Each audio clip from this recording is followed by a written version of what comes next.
The crowd at the Pecos County Fair gasped as Katherine O'Malley's needle moved with impossible precision, bringing to life an eagle in flight so vivid that many swore they could see the feathers rippling in the wind. The embroidery she created wasn't just craft, it was art that seemed to breathe. Yet the judges merely glanced at her work before awarding the blue ribbon to the banker's daughter, whose stitches were neat but uninspired. It was 1875 in Pecos, Texas, and Katherine had just turned 22, old enough to understand that talent meant little when your father was a drunken Irish immigrant, and your mother had died bringing you into this unforgiving world. "You're wasting your time with those fancy stitches, Katherine." Her father slurred as they walked home from the fair, his voice thick with whiskey and disappointment. "No man's going to marry you for your needlework, and no decent establishment would hire an O'Malley for anything more than scrubbing floors."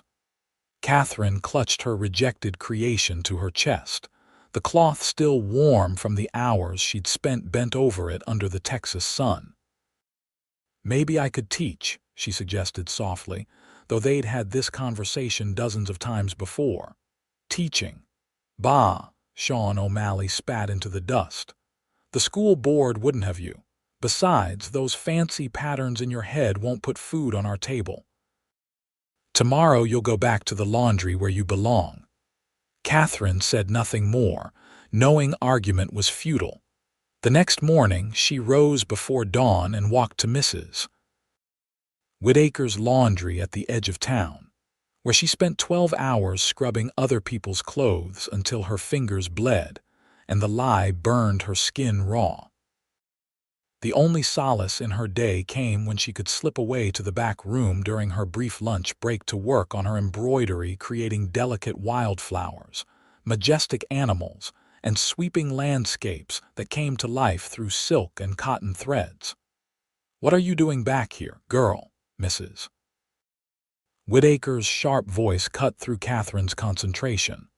The older woman snatched the fabric from her hands, studying the half-finished desert scene with critical eyes. "This is what you waste your time on. Pretty pictures that won't feed you or house you. Get back to work before I dock your pay." Katherine returned to her washtub, hands trembling with humiliation.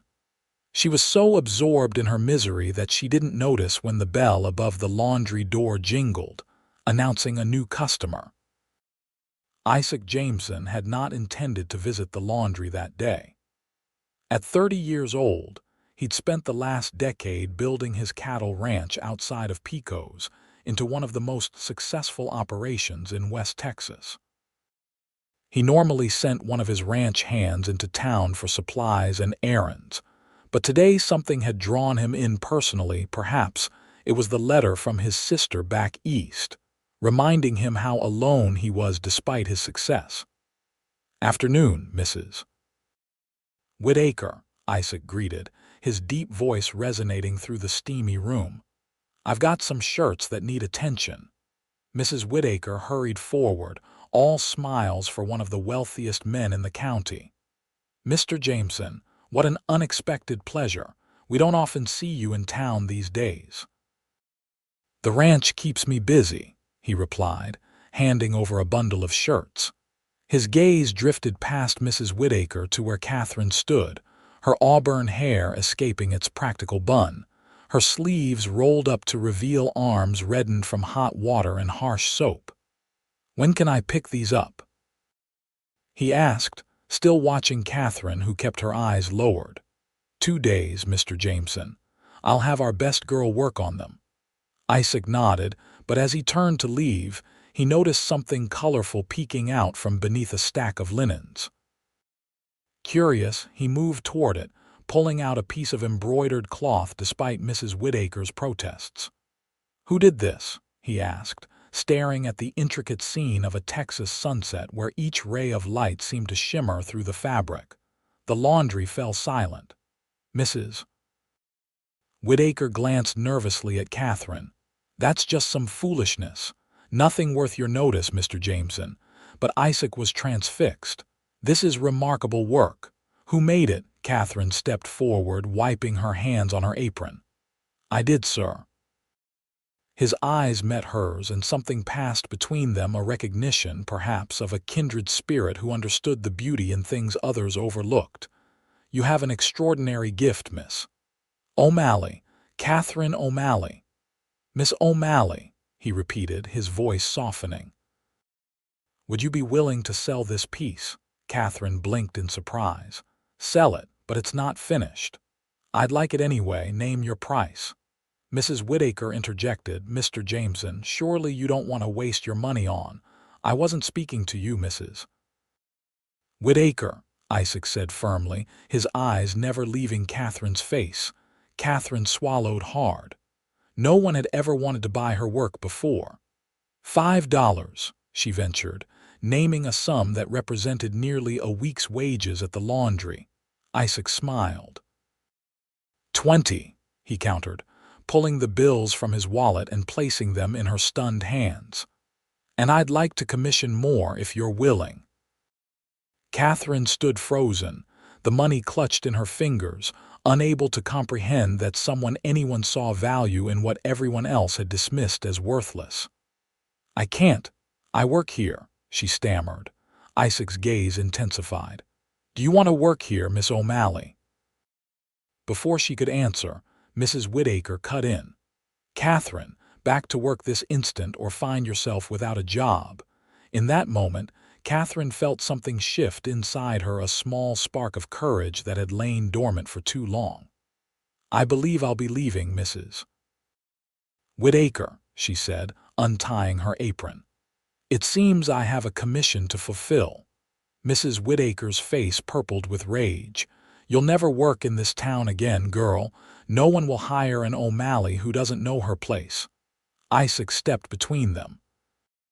I just did, he said simply, then turned to Katherine. Gather your things, Miss O'Malley. We have business to discuss. Outside in the harsh Texas sunlight, Katherine felt light-headed with fear and possibility.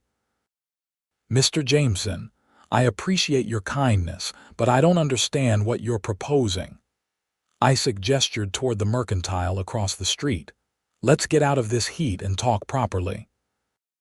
In the relative cool of Peterson's general store, Isaac ordered 2 cold sarsaparillas and led Katherine to a quiet corner. I've been thinking about diversifying my business interests, he explained, watching her sip the sweet drink. The cattle market is strong, but it's unpredictable. I've been looking for something steadier, something unique that might appeal to the folks back east. Katherine nodded, still uncertain where he was heading. When I saw your work, Miss O'Malley, I knew I'd found what I was looking for. He leaned forward. I'd like to set you up with your own shop where you can create these pieces, and I'll handle selling them to buyers in places like Chicago, Boston, even New York. Katherine nearly choked on her drink. My own shop, but I'm just a laundress. No, Isaac said firmly. You're an artist. The finest I've ever seen with needle and thread, and I'm a businessman who knows value when I see it. Katherine shook her head, disbelief warring with desperate hope. My father says my talents are useless, that they won't put food on the table. Isaac's expression hardened. With all due respect to your father, he's wrong. I believe your skills could be very profitable for both of us. Both of us. I propose a partnership. I provide the materials, the workspace, and the connections to sell your creations. You provide the talent. We split the profits equally. Katherine stared at him, searching for any sign of mockery or deception, but found only earnest determination in his weathered face. Why would you do this? You don't even know me. Isaac's gaze softened. My mother was an immigrant too from Scotland. She made beautiful tapestries that my father called women's nonsense until the day she died. I've always regretted not helping her share her gift with the world. He paused. Consider this making amends in a way. Katherine looked down at her raw, chapped hands that had spent years washing other people's clothes, but still somehow manage to create beauty in stolen moments. What if it doesn't work? What if no one wants to buy my pieces? Then we'll have tried something new and failed honorably, Isaac replied with a shrug. But I don't think we'll fail, Miss O'Malley. I've got a good instinct about these things. Katherine took a deep breath. My father won't approve. Does your father own you, Miss O'Malley? No, but then with all respect, his approval isn't required. You're of age and this is a business proposition, nothing more. Nothing more. Katherine felt a strange flicker of disappointment at his words, though she couldn't say why. This handsome rancher with kind eyes was offering her escape, opportunity, respect. Wasn't that enough? I accept your offer, Mr. Jameson, she said finally, extending her hand. His larger one enveloped hers, warm and calloused from ranch work. Isaac, he corrected. If we're to be partners, you should call me Isaac. Katherine, she replied with a small smile. And so it began a partnership that would change both their lives in ways neither could have imagined on that hot Texas afternoon. The building Isaac rented for Katherine's workshop had once been a milliner's shop before the railway bypassed Pecos, sending the town into a brief economic decline. It was small but well lit, with large windows that bathed the interior in natural light, perfect for detailed needlework. It needs cleaning, Isaac admitted as he unlocked the door 3 days later, but the location is good right on Main Street where folks will see your work. Katherine stepped inside, hardly daring to believe this space would be hers. Dust motes danced in the sunbeams and cobwebs draped the corners, but she could already envision it transformed shelves displaying her completed pieces, a comfortable chair by the window where she could work, perhaps even a small stove for the winter months. It's perfect, she whispered. Isaac smiled, pleased by her reaction. I've ordered supplies from San Antonio, different colors of thread, various fabrics, even some beads I thought might complement your designs. They should arrive on next week's stage. Katherine ran her fingers along the counter, her mind racing with possibilities. What should I create first? I mean, what would sell best? I've been thinking about that, Isaac replied. People out east are fascinated by the frontier. They've never seen the things we take for granted: the desert at sunset, cattle drives, wild horses. I think we should start with scenes of the West, things that would seem exotic and romantic to Easterners. Katherine nodded eagerly. I could do a series, Visions of the West or something similar. Landscapes, wildlife, ranch life. Exactly. Isaac's enthusiasm matched her own. We'll frame them nicely, perhaps with some local wood to enhance the Western feel. For the first time in her life, Katherine felt her ideas valued, her vision respected. It was intoxicating. When can I start? She asked. As soon as we get this place cleaned up. I've hired a couple of women to come in tomorrow and help with that. By the end of the week, you should be able to begin working. Katherine bit her lip. I should talk to my father first, explain what I'm doing. Isaac's expression sobered. Would you like me to come with you? She considered his offer, imagining her father's reaction to this wealthy rancher entering their shabby home. No, she decided. This is something I need to do alone. As you wish. But Katherine. His use of her first name sent an unexpected warmth through her. Remember that this is your choice, not his. She nodded, gathering her courage for the confrontation ahead. The O'Malley home sat at the edge of town, a small, weathered structure that leaned slightly to the left, as if tired from years of standing against the Texas winds. Katherine found her father where she expected, slumped at the kitchen table, a bottle of whiskey at his elbow. Where have you been? He demanded as she entered. Mrs. Whitaker came by yesterday, said you walked out. You know how hard it is to find decent work in this town. Katherine hung her shawl on the hook by the door and faced him squarely. "I've found other employment, Father, better employment." Sean O'Malley snorted. "Doing what?" "No one else is hiring. Mr. Jameson has hired me to create embroidery pieces that he'll sell back east. He's rented a shop on Main Street where I'll work." Her father stared at her in disbelief before bursting into harsh laughter. "Jameson, the cattle baron, don't be daft, girl. Men like that don't go into business with Irish laundresses." "This one has," Katherine replied steadily. "He believes my work has value." Sean's amusement faded, replaced by suspicion. "What does he want from you? Men like that always want something." "He wants a business partner.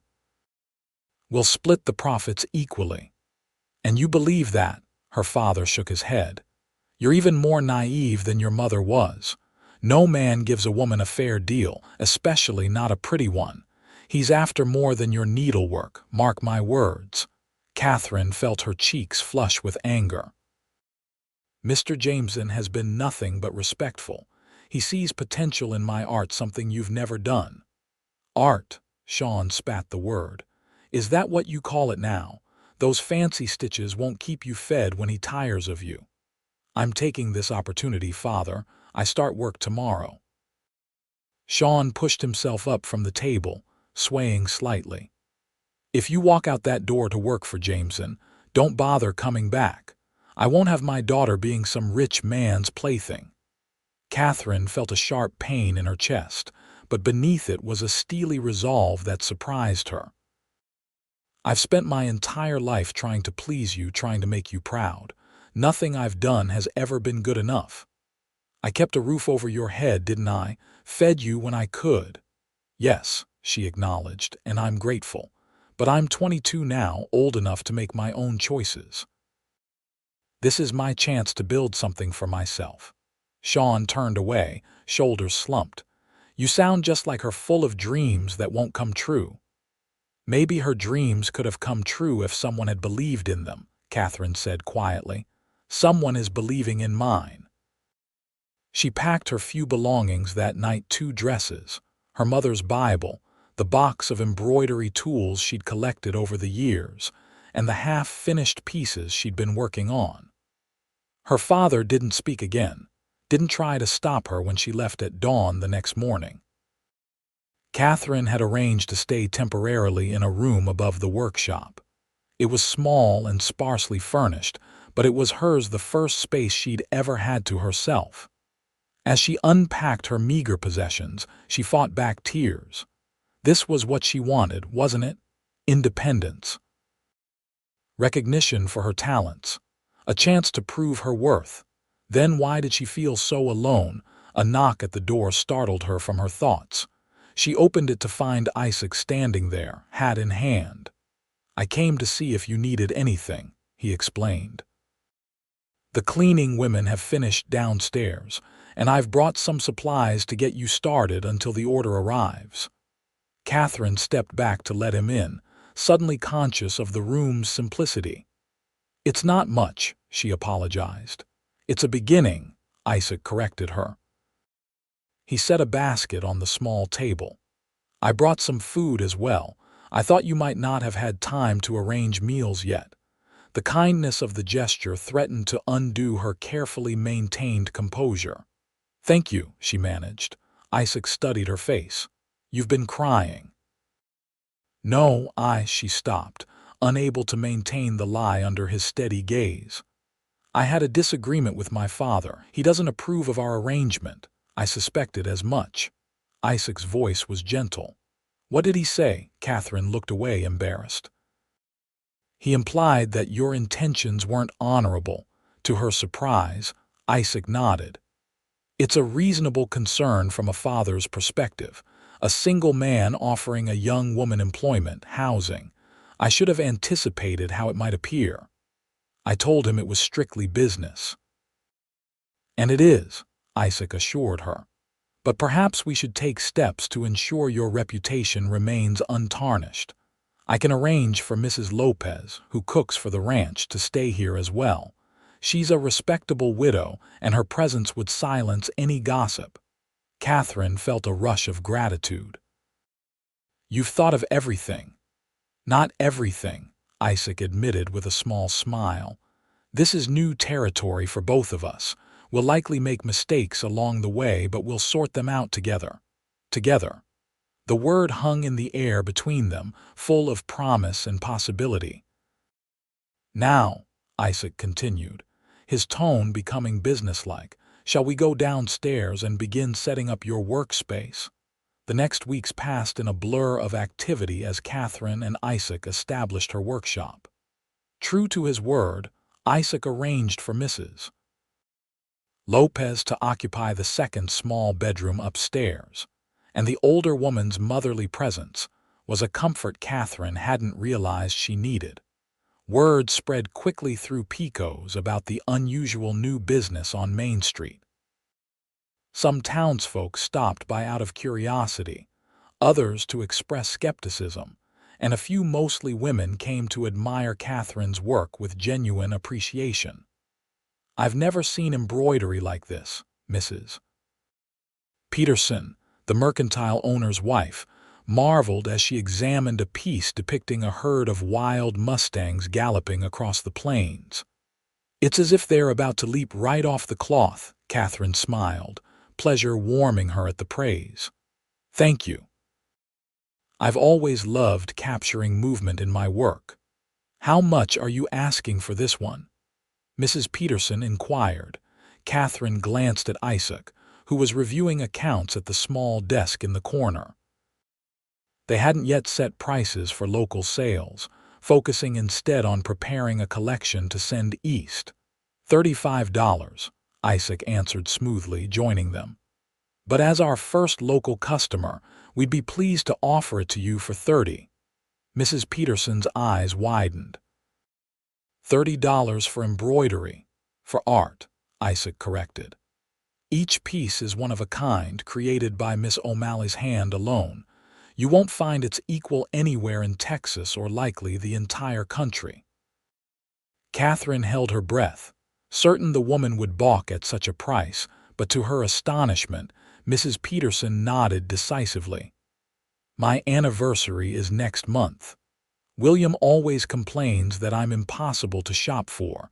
This will show him otherwise. She opened her reticule and counted out the money. Would you wrap it for me, please? After Mrs. Peterson left, Katherine turned to Isaac in disbelief. $30 for one piece. That's nearly a month's wages at the laundry, Isaac grinned. And it took you less than a week to create it. This is just the beginning, Katherine. Wait until the eastern markets see your work. True to his prediction, when Isaac traveled to San Antonio the following month with a collection of Katherine's pieces, he returned with orders for more and a price list that made her dizzy. $50 for the landscape series, $75 for the wildlife studies, he announced triumphantly. And this is just from one gallery. Once we establish relationships with shops in other cities, we can likely command even higher prices. Katherine sank into a chair, overwhelmed. I never imagined. I mean, they're just things I created because I couldn't help myself, because I saw beauty and had to capture it somehow. That's precisely why they're valuable, Isaac explained, kneeling beside her chair. You've been given a rare gift, Katherine. The ability to see beauty where others don't, and the skill to share that vision with the world. She looked into his eyes, seeing the genuine admiration there, and something else, something warmer that made her heart beat faster. None of this would have happened without you, she said softly. I merely provided opportunity. The talent was always yours. Their gazes held for a long moment before Isaac cleared his throat and stood. I should get back to the ranch. There's a new herd coming in tomorrow that needs my attention. Katherine nodded, feeling a curious disappointment as he gathered his hat. When will I see you again? In a few days. I'm having some special frames made for your larger pieces. The carpenter needs my approval on the design. After he left, Katherine found herself staring at the door, replaying their conversation. Was she imagining the tension between them? The way his eyes lingered on her face, the careful distance he maintained as if afraid to stand too close. "He's a good man, that one, Mrs. Lopez commented as she swept the floor nearby, Katherine startled, not having realized the woman was watching her. "Mr. Jameson. Yes, he's been very kind." Mrs. Lopez smiled knowingly. "Kind, yes, and more. I see how he looks at you when he thinks no one notices." "He's my business partner," Katherine protested, feeling heat rise to her cheeks. "For now," Mrs. Lopez agreed, her dark eyes twinkling. "But the heart doesn't always follow the head's plans."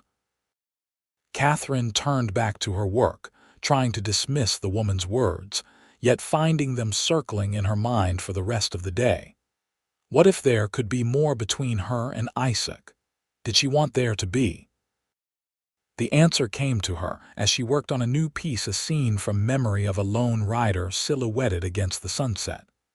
The rider's shape, she realized with a jolt, resembled Isaac's tall, broad-shouldered form. Without conscious thought, she had been creating him, capturing in thread and fabric the impression he had made on her heart. Yes, she wanted more. But did he? Summer turned to fall, and O'Malley embroidery, as their venture had come to be known, flourished beyond either partner's expectations. Katherine hired 2 young women as assistants to help with framing and packaging while she focused on creating new designs. Isaac expanded their market reach to include galleries in Denver and Kansas City, where Katherine's unique work commanded impressive prices.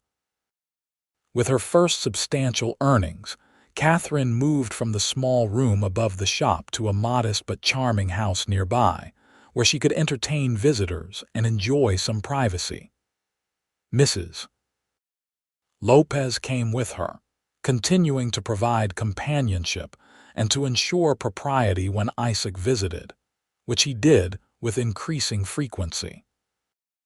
"I've been thinking," Isaac said one October evening as they sat on Katherine's porch, watching the sunset paint the sky in shades that rivaled her most vibrant threads. "We should consider opening a second location in San Antonio. The tourist trade there would bring an entirely new clientele." Katherine nodded thoughtfully. "We could, but I'm not sure I can produce enough work to stock 2 shops. Even with the girls helping with the finishing details, each piece takes time. What if we brought in other artists, not to copy your style but to offer variety? Different techniques, different perspectives. Like a gallery of textile arts." Katherine's eyes lit up at the idea. "We could feature women whose talents might otherwise go unrecognized, just as mine did." Isaac smiled, pleased by her enthusiasm. "Exactly. You could mentor them, share your knowledge." "Isaac, that's brilliant. We could call it Frontier Textiles or Western Needlework Collective." "We'll think of the perfect name," he promised, watching her animated expression with undisguised affection. "You know, when I first proposed our partnership, I never imagined how successful it would become." "Nor did I," Katherine admitted. "I was just grateful for a chance to prove my father wrong." Isaac's expression sobered. "Have you spoken with him recently?" Katherine shook her head. "Not since I left. I've sent money, but he returns it unopened. I'm sorry. So am I, but I've made my peace with it." She smiled sadly. "He's a man who can't see beyond his disappointments. I refuse to make that my limitation as well." Isaac reached across the small table between them, covering her hand with his. "You're the bravest person I know, Katherine O'Malley." The touch of his hand sent warmth spiraling through her. "Not brave, just stubborn. Determined," he corrected, his thumb tracing small circles on her skin. "It's one of the things I admire most about you." Katherine felt her breath catch. "One of the things." Isaac's gaze intensified, and he seemed about to say more when Mrs. Lopez appeared at the door. "Coffee is ready," the older woman announced, her knowing eyes taking in their clasped hands. Isaac withdrew his touch reluctantly. "Thank you, Mrs. Lopez." The moment had passed, but something had shifted between them. Katherine could feel it in the air, electric with possibility. Later that night, after Isaac had gone and the house was quiet, Katherine sat at her work table, needle in hand, trying to capture in thread the feeling that had bloomed in her heart. The piece that emerged was unlike any she'd created before, not a landscape or a scene, but an abstract swirl of colors that somehow conveyed hope, longing, and joy all at once. Mrs. Lopez paused behind her, studying the work. "That one comes from deep inside you," she observed softly. Katherine nodded, unable to find words for the emotion she was stitching into existence. "He feels it too," the older woman said gently. "I've watched him these past months. The way he looks at you when you're focused on your work, like a man who's found something precious and can't quite believe his luck." "Then why doesn't he say anything?" Katherine whispered. "Men like Mr. Jameson, good men, honorable men, they move carefully when their hearts are involved. He started as your business partner, your benefactor in a way. He won't risk appearing to take advantage of that position." "So what should I do?" Mrs. Lopez smiled. "Sometimes, my dear, a woman must be brave enough to show a man the path to her heart." The following Sunday, Isaac arrived to escort Katherine and Mrs. Lopez to church, as had become their custom. The November morning was crisp, with a hint of winter in the air that had everyone bundled in their warmest clothes. "I have something for you," Katherine told Isaac as they walked together behind Mrs. Lopez. She handed him a small package wrapped in brown paper. "What's this?" he asked, surprised. "Open it and see." He carefully unwrapped the package to reveal an embroidered handkerchief. Unlike her usual scenes, this piece featured a simple design: a pair of horses running side by side across an open plain, their manes and tails flowing in the wind. "It's beautiful," he said, running his finger over the exquisite stitching. "It's you and me," Katherine said softly. "At least, that's how I see us, running together towards something better than either of us could reach alone." Isaac looked up from the gift, his eyes meeting hers with an intensity that made her heart race. "Katherine, I know we started as business partners," she continued before she could lose her nerve, "and I value that partnership more than I can say, but these past months, I've come to value something else even more." "What's that?" he asked, his voice barely above a whisper. "You. Your friendship, your kindness, your belief in me when no one else had any." She took a deep breath. "I've fallen in love with you, Isaac Jameson, and if you don't feel the same, I'll understand." But I couldn't keep pretending. Her words were cut off as Isaac stepped forward, cupping her face in his hands with infinite tenderness before lowering his lips to hers. The kiss was gentle at first, tentative, as if he feared she might disappear if he held her too tightly. Then, as she responded, it deepened into something that felt like coming home after a long journey. When they finally broke apart, Isaac rested his forehead against hers. "I've been in love with you since I saw you create beauty in that laundry, surrounded by steam and soap and other people's dirt. I just didn't know how to tell you without making you feel obligated or pressured." Katherine laughed softly. "We've wasted so much time." "Not wasted," he corrected her. "We needed this time to build trust, to create something together, to learn each other's hearts." From ahead of them, Mrs. Lopez cleared her throat pointedly. "Church bells are ringing," she reminded them, though her smile was approving. "Plenty of time for that later." Hand in hand, they continued toward the church, where their arrival together and the unmistakable look of joy on both their faces set the town gossips chattering excitedly. 2 weeks later, on a perfect late autumn day, Katherine stood in her workshop, putting the finishing touches on her most ambitious piece, yet a panoramic scene of the Jameson ranch at sunrise, with cattle grazing in the foreground and the distinctive silhouette of Isaac on horseback watching over his domain. It was a wedding gift for the man who had changed her life in every way imaginable. The bell above the shop door jingled, and Katherine looked up to see a familiar figure enter one she hadn't laid eyes on in months. "Father!" she gasped, setting aside her work. Sean O'Malley stood awkwardly just inside the door, hat in hand, looking older and more careworn than she remembered. His eyes darted around the shop, taking in the framed pieces on the walls, the workbenches where Katherine's assistant sat, and finally, Katherine herself. "So it's true then," he said gruffly. "You've made something of yourself after all." Katherine approached him cautiously. "Yes, thanks to Mr. Jameson's belief in my work." Sean nodded, his expression unreadable. "Heard you're marrying him next week. News travels fast in Pecos." "Too fast sometimes." He shifted uncomfortably. "Didn't come to cause trouble, just wanted to see for myself." Katherine indicated the shop with a sweep of her arm. "Well, this is it. O'Malley Embroidery. We're opening a second location in San Antonio next spring." Pride flickered in Sean's eyes before he masked it. "Your mother would have been pleased.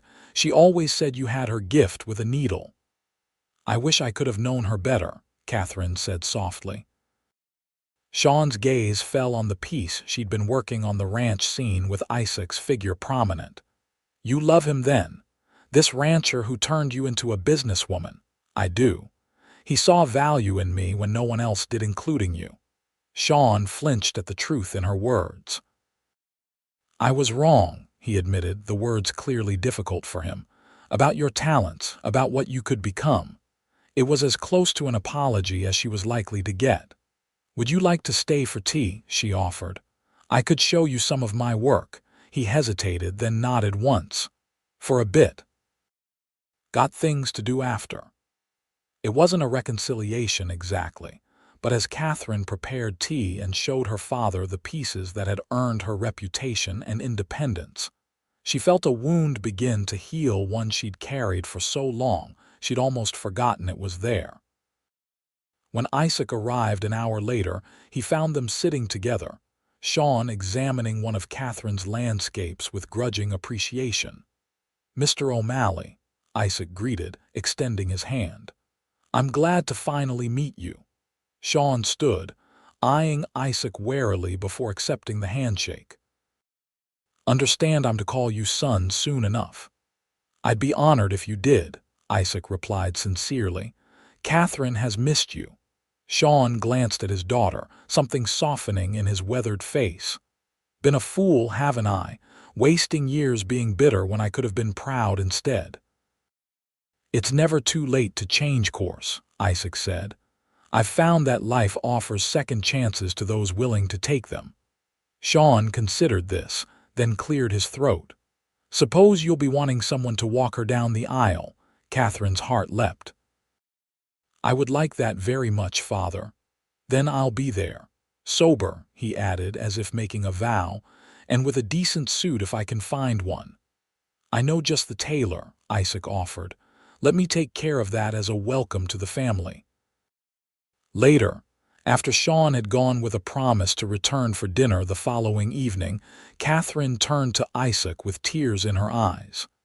"How did you know that's what I needed? To reconcile with him before our wedding?" Isaac brushed a tear from her cheek. "Because I know you, Katherine O'Malley. Your generous heart, your capacity for forgiveness, and I want nothing more than to see you completely happy on our wedding day." "I already am," she assured him, rising on tiptoe to kiss him. "You've given me everything I could have dreamed of: a purpose, a future, a family. My cup overflows." "As does mine," he murmured against her lips, "and this is just the beginning." The wedding of Isaac Jameson and Katherine O'Malley drew the entire town of Pecos. Even Mrs. Whitaker attended, though she sat in the back row with a pinched expression that suggested she was calculating all the laundry fees she'd lost when Katherine left her employment. True to his word, Sean O'Malley walked his daughter down the aisle sober, wearing a new suit that fit his frame perfectly. And if there were tears in the eyes of this hardened man as he placed Katherine's hand in Isaac's, no one was unkind enough to mention it afterward.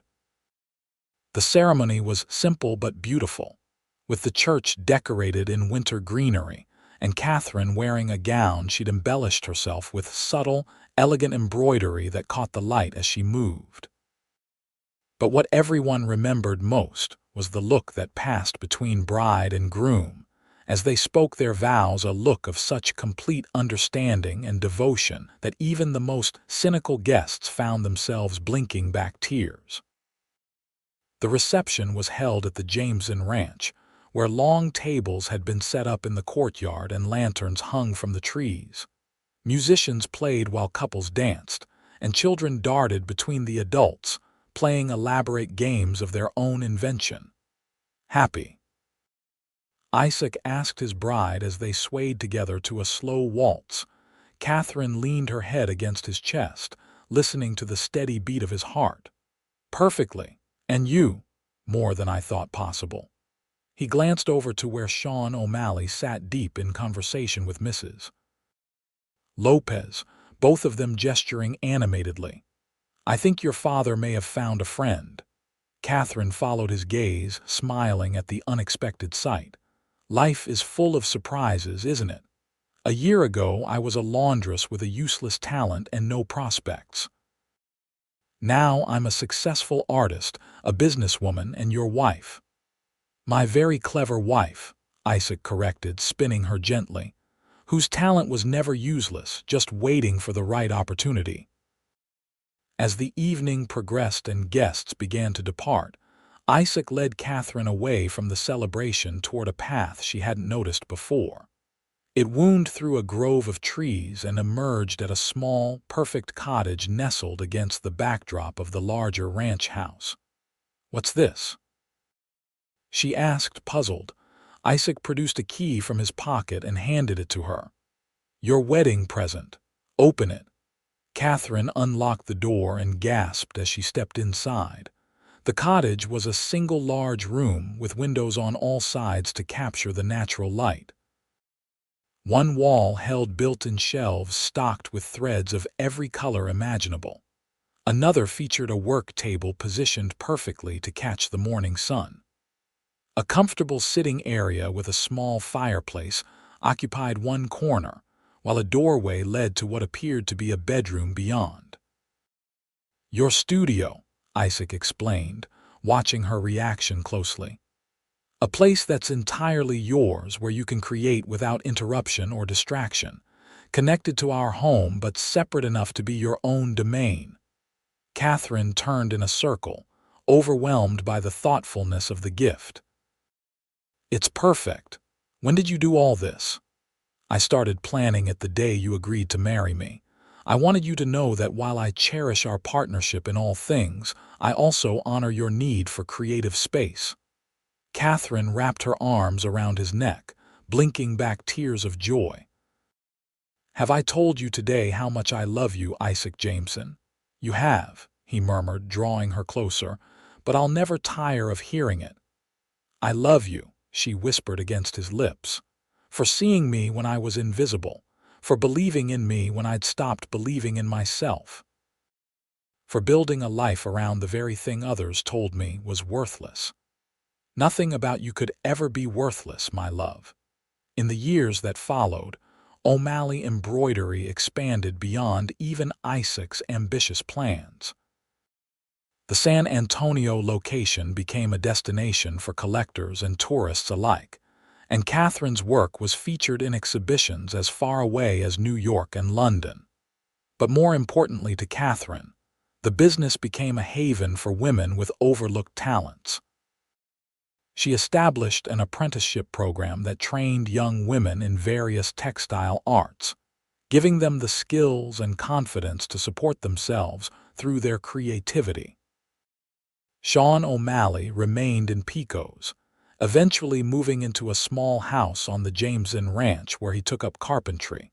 creating custom frames for Catherine's larger pieces. His relationship with his daughter healed slowly but completely, and he became a doting grandfather when Catherine and Isaac welcomed twins, a boy and a girl, in the spring of 1878. "Look at them," Catherine marveled one evening as she and Isaac sat on the porch of their home, watching 4-year-old Thomas and Elizabeth chase fireflies across the yard. "So perfect, just like their mother," Isaac replied, his arm around her shoulders. "I see you in them too," she countered.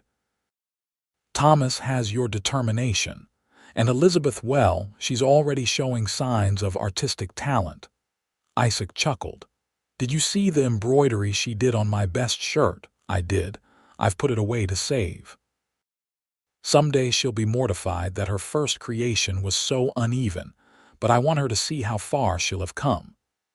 "You're a wise woman, Katherine Jameson."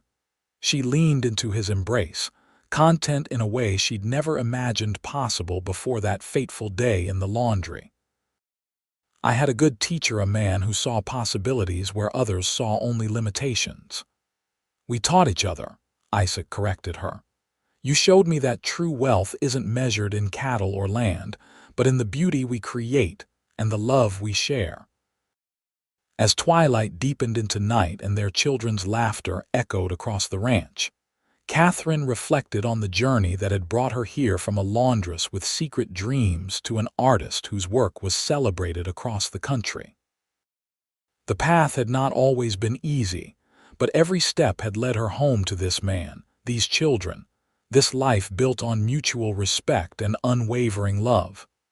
"What are you thinking about?" Isaac asked, noticing her contemplative expression. Catherine smiled, watching as Sean emerged from his workshop to join the children's game, his once bitter face now creased with laughter. "I was thinking about value," she replied. "How it's not inherent in the thing itself, but in the eye of the beholder. My embroidery didn't change, only the way it was seen." "And the way you were seen," Isaac added. "Though I maintain I simply recognized what was always there." Catherine turned to face the man who had transformed her life with his belief in her, the years having only deepened her love for him. "Then I'm grateful, my love, that of all the people in the world, it was your eyes that truly saw me." In the soft Texas evening, with their family gathered around them and the future stretching bright before them, Isaac and Catherine shared a kiss that tasted of promise fulfilled and dreams still unfolding, a perfect stitch in the tapestry of their shared life.